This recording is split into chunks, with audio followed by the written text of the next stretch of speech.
The real untold truth behind Ja Morant's suspension starts with a simple reality. There are players who make the NBA exciting, and then there are players who were supposed to define it. Ja Morant was supposed to be that player. Explosive, fearless, electrifying, a walking highlight reel, a future face of the league. But the truth behind Ja Morant's suspension isn't just about a video or a gesture or even a comment after a rough night. It's about identity, maturity, and the pressure of becoming a superstar before becoming an adult.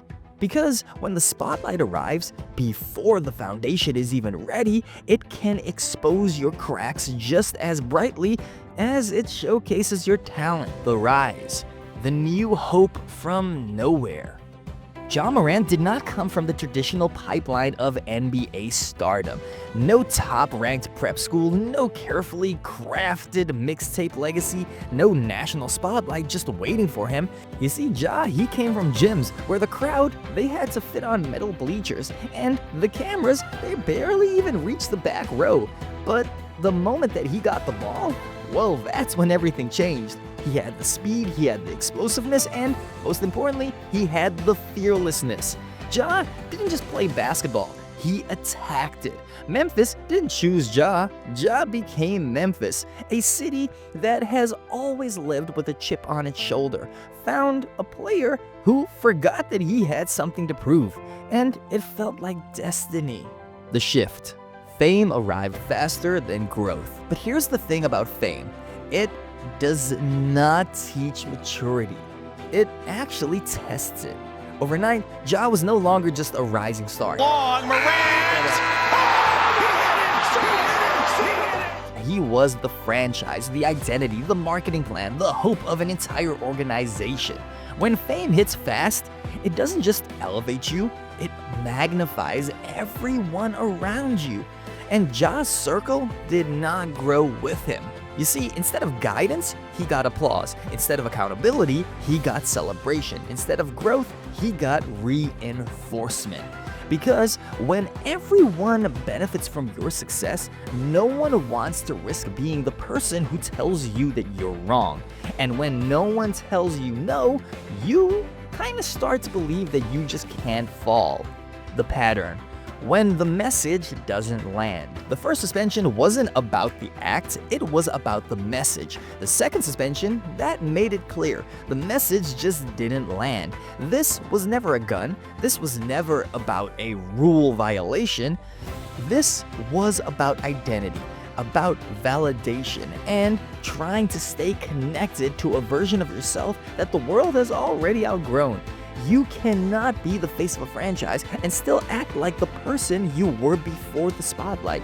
You cannot lead millions and still measure yourself by the approval of a circle that would rather see you stay the same than grow. You see, the world tried to correct him, but he just didn't listen. Then came the night that revealed everything. It was Memphis versus the Lakers. A quiet night for Ja, shots just not falling, energy was fading, the body language was loud. Reporters asked, "What went wrong out there?" Ja, he just answered, "Go ask the coaching staff." What went wrong to you today? Go ask the coaching staff. Then he doubled down. According to them, probably don't play me. It's cool. That wasn't frustration. That was deflection. That was avoidance. That was a superstar refusing responsibility. The Grizzlies responded immediately, suspended one game for conduct detrimental to the team. Not because of the comment, but because of what the comment revealed. A leader who didn't want to lead, a star who believed accountability did not apply to him, a franchise player expecting exception, not expectation. The incident didn't create the fracture, it just made the fracture visible. The family factor, presence without guidance. You see, Ja's father has been there for every step, courtside celebrating, defending, cheering. But presence is not the same as direction. Sometimes the people who love you the most are the ones least willing to say the hard thing. because accountability is uncomfortable and hype is easy. When your sports system becomes your audience, then you lose the boundaries that protect growth. Ja didn't need more people cheering for him. They all knew that he was good.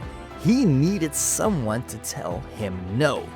The crossroads. Two very real futures. Ja Morant stands at the most important intersection of his career.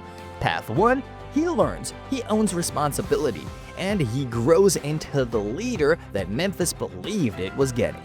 This path leads to all NBA teams, Hall of Fame conversations, a legacy that outlives highlights. Then you have Path 2, which is he doubles down, he rejects accountability, he keeps choosing short-term validation over long-term greatness. This path leads to suspensions, decline, and let's not forget about the cautionary documentaries of what could have been. Both futures are very real, both are pretty close, and both depend entirely on his next decisions. You see, this has nothing to do with whether or not Ja is good enough, because he definitely is. But the NBA is filled with players who were talented enough to become legends and just didn't. They didn't fail because they lacked skill, they failed because of their character, and that character just couldn't support the weight of their gift. Now, talent is a blessing. Discipline, however, is a choice, and greatness is built on choices, not highlights. The next move defines everything. This suspension was not punishment. It was a mirror, a chance to choose who Ja Morant wants to be, not just as a player, but as a man.